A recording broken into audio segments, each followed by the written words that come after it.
രഞ്ജിത്ത് സജീവമായത് സിനിമയിലാണോ പീഡനത്തിലാണോ എന്ന് സംവിധായകൻ ജോഷി ജോസഫ്. രഞ്ജിത്തിനെതിരെ പരാതിയായി പുറത്തു വരാത്ത സംഭവങ്ങൾ ഇനിയുമുണ്ട്. കള്ളപ്പരാതികളാണെന്നാണ് രഞ്ജിത്ത് പറയുന്നത്. വ്യാജ പരാതി എന്ന് പറഞ്ഞതുകൊണ്ട് സത്യമില്ലാതാകില്ലെന്നും ജോഷി ജോസഫ് മീഡിയ വണ്ണിനോട് പറഞ്ഞു. സംവിധായകൻ രഞ്ജിത്തിനെതിരെ ആദ്യം പരാതി നൽകിയിരുന്ന ബംഗാളി നടി ഇക്കാര്യം വെളിപ്പെടുത്തിയിരുന്നത് ജോഷി ജോസഫിനോടായിരുന്നു. സജീവമായത് സിനിമയിലാണോ അദ്ദേഹത്തിന്റെ ഈ പീഡന പരിപാടിയിലാണോ എന്ന് അതായത് വിശ്വസിക്കാൻ അല്പം സമയം പിടിച്ചു.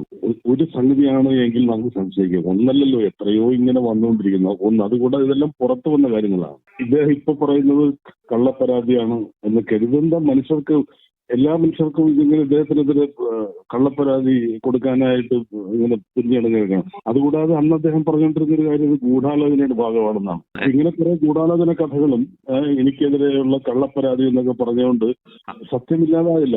ഇദ്ദേഹത്തിന്റെ അന്ത്യാഭിലാഷം സിനിമ എടുക്കുക എന്നുള്ളതാണോ പീഡനം നടത്തുക എന്നുള്ളതാണ് എനിക്ക് അറിഞ്ഞുകൂടെ. സിജോ വി ജോൺ വിവരങ്ങൾ നൽകും. സിജോ, സിനിമാ മേഖലയിൽ നിന്നുള്ള ഒരാൾ തന്നെ ഇപ്പോൾ രഞ്ജിത്തിനെതിരെ രംഗത്ത് വന്നിരിക്കുകയാണ്. അപ്പോൾ ഈ പരാതിയിൽ കഴമ്പുണ്ടെന്ന് സൂചിപ്പിക്കുകയാണ് സംവിധായകൻ ജോഷി ജോസഫ്. ജൽസി നേരത്തെ സൂചിപ്പിച്ച ഒരു കാര്യം തന്നെയാണ് വളരെ പ്രസക്തമാകുന്നത്.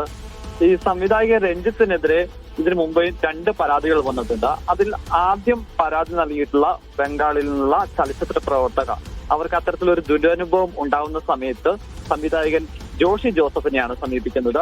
അതിനുശേഷം ജോഷി ജോസഫാണ് ഈ ചലച്ചിത്ര പ്രവർത്തകയെ സ്വന്തം വീട്ടിലോട്ടൊക്കെ കൊണ്ടുപോവുകയും അവർക്ക് നിയമപരമായിട്ടുള്ള പോരാട്ടങ്ങൾക്ക് വേണ്ടിയിട്ടുള്ള എല്ലാ സഹായം ഒക്കെ ചെയ്തു കൊടുക്കുകയും ചെയ്തിട്ടുള്ളത്.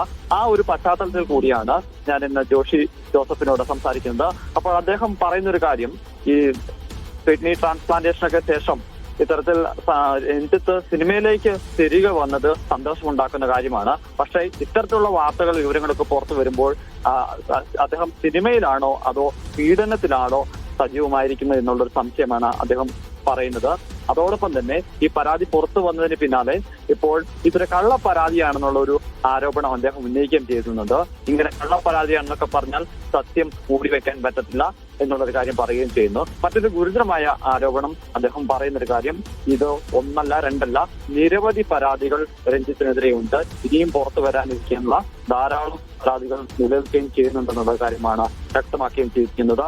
അതോടൊപ്പം തന്നെ ആദ്യത്തെ കേസുമായി ബന്ധപ്പെട്ട ചില കാര്യങ്ങളിൽ അദ്ദേഹം ചില കാര്യങ്ങൾ വ്യക്തമാക്കുകയും ചെയ്യുന്നുണ്ട്. അതിൽ പറയുന്നത് ആദ്യ പരാതി സാങ്കേതികപരമായ കാര്യങ്ങൾ മാത്രം ചൂണ്ടിക്കാണിച്ചുകൊണ്ടാണ് കോടതി അവസാനിപ്പിക്കുന്ന സാഹചര്യത്തിലേക്ക് പോയത്.